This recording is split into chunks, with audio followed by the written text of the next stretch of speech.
Good afternoon. This is Joe Moses for SuccessProgress.com. Thanks for stopping by. It's our goal to provide relevant, meaningful content to our user community. And today we're going to profile Who Took My Money? Why Slow Investors Lose and Fast Money Wins, written by Robert Kiyosaki. Robert is a strong author and great investor. He has several books and they're all good. The good news is most have a similar theme, and that is you need to be responsible for your own financial education. This book will show you the power of cash flow and other main points over capital gain types of investments. One thing you'll either love or hate about Robert is that he is straight to the point and has an opinion. If you are counter to the opinion, then you may not like it, but bottom line is he is right when it comes to making money. Why is this important to me?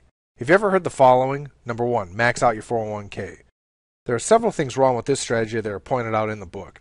Depending on what your goals are, it depends if you see them as weaknesses. Think about this for a minute. Who's in control of your money? What are the fees? What restrictions do you have on investing it? How much can you put in? How much can you take out? And what is the exit strategy? As you can see from these questions, 401ks are very restrictive and you get slapped if you take the money out early. We can go on and on about this, but bottom line is people use 401ks usually because they want their finances on autopilot and don't want to think about it. Number two, do you work with investors or financial salespeople? Warren Buffett says that Wall Street's the only place where people drive Rolls Royces, take advice from people taking the subway to work. In the book, Robert talks about how people always ask him where they should invest $10,000. Typically, people get frustrated because the answer is nebulous. It depends. When you dig into this, though, it is the right answer. If you're not willing to get a financial education, then you should leave the money in cash. Otherwise, the financial salespeople will tell you to buy mutual funds and never pull the money out. This strategy is basically horrible because you're open to double taxation, fees, and other tax liabilities, even if the fund loses money. Thus, the book summary may be important to you if you are blindly following the herd.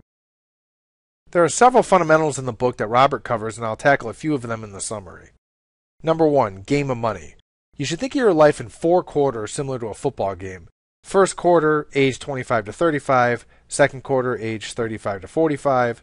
Third quarter, 45 to 55. Fourth quarter, 55 to 65. And over 65 is overtime in terms of work. The key to thinking in these terms is that you want your money to make you money as fast as possible and work harder than you do. Number two, cash flow quadrant. This consists of E for employee, S for self-employed or small business owner, B for big business owner, and I for investor. The goal is to be on the BI side of the quadrant. The small business owner in this case is similar to an employee because you end up doing all the work. If you can free up your time and turn that small business into an investment, then it's more like being on the I side of the quadrant.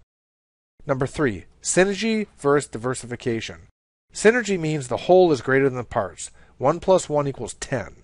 When somebody simply focuses on the rate of return, then you know you are speaking with a salesman and your antenna should go up. When a person says you are diversified because you're in different stock classifications, then you need to run. This is a myth. I realize the stock market has gone up over the long run. What happened to the people that wanted to retire in 2008 and had no insurance on their investments and lost 50% of the worth of their portfolio? I'm not against the stock market, but you need to be educated on what you're buying. An example of synergy would be to use the Bank of You, and we can talk about this in another summary, to loan money to an LLC you control to buy cash flow positive real estate or a business. Basically, you're using tools to create positive monthly cash flow, depreciation, appreciation, as well as income in a tax bracket that is passive or portfolio, which is taxed at a lesser rate than ordinary income. I realize this picture may seem complex. It isn't. You need to understand that cash flow is king. If you had cash flow positive real estate in 2008, then you lost 30% of your value. That hurts, but you kept collecting the cash flow.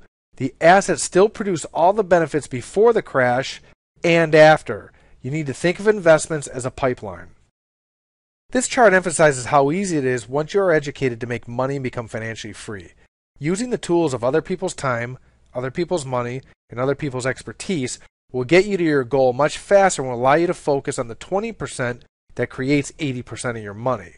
All these tools synergize to work together to explode your wealth. This is how the rich do it. An additional component is velocity of money. This is a huge advantage once you understand what you're doing. Ever wonder how a grocery store makes money when the average margin's 2% on all their stuff? The answer is inventory turns. This is the concept of velocity of money. Let's say you invest on an annual basis $1 million and make 10%, then you profit $100,000. But if you can invest $100,000 at 10% and turn it each month for 10 months, you also make $100,000. This is the crown jewel of investing, velocity of money. One thing that is absolutely critical in your quest to be financially free is that of a good team. You need to view this as a game, and to win the Super Bowl, you need a great offense, defense, and special teams. This is no different than having a good CPA, lawyer, real estate agent, and mentors that can guide you each step of the way.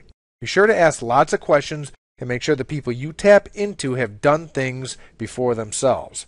This is what I call the true grit test. One simple request: show me your returns in this investment. If they cannot do that, then run. I realize we simply touched on a few basics in this summary. One thing I recommend you do is study cash flow investing. It will make you rich, and once you see the money hit your pocket, then you'll be sold. Capital gains investing is what Warren Buffett calls the greater fool method. I buy a stock for $10 and hope some fool comes along and pays $15 for it. One of the best examples of synergy investing is seen in McDonald's. Here's a business that makes hamburgers to buy the best real estate in the world, and then they sell shares of the company to make billions of dollars. This is one of the most recognized brands in the world. I hope you found this short video summary useful. The key to any new idea is to work it into your daily routine until it becomes habit. Habits form in as little as 21 days. One thing you can take away from the book is to get financially educated.